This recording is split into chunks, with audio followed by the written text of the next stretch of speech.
हुआ राजा दशरथ का, जिसका नाम था सुमित्रा, और तीसरा विवाह होने वाला था। कैकेयी देश के राजा अश्वपति की बेटी मालिनी, राजा दशरथ शिकार करने के लिए कैकेयी देश गए थे। कैकेयी देश आज का रूस।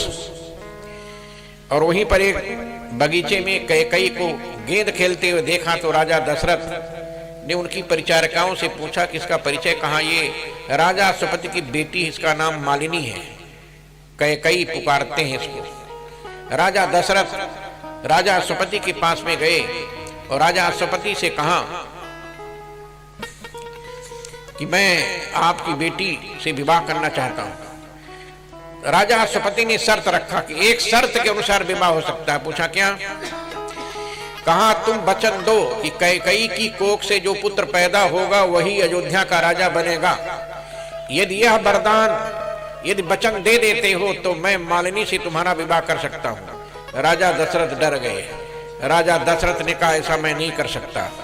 राजा दशरथ वापस चले गए और वापस जाने के बाद राजा दशरथ का विवाह सौमित्र देश की बेटी सुमित्रा से हुआ। क्योंकि पहले राजा ने कैकेयी का वर्ण कर लिए थे, इसलिए कैकेयी मध्यमा रानी कहलाई और सुमित्रा बाद में।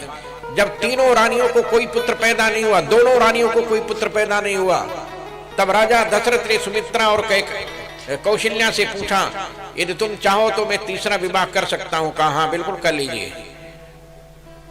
तब राजा दशरथ की सम्मति के साथ मैं आपको बताऊंगा, वनवास के समय राजा दशरथ के सामने, महाराज दशरथ के सामने भगवान राम ने राजा दशरथ की प्रतिज्ञा को दोहराया था कि आपने कहा था कि जो कैकेयी की कोख से पुत्र पैदा होगा वही अयोध्या का राजा होगा, इसलिए आप अयोध्या की गद्दी पर भरत को बैठाइए।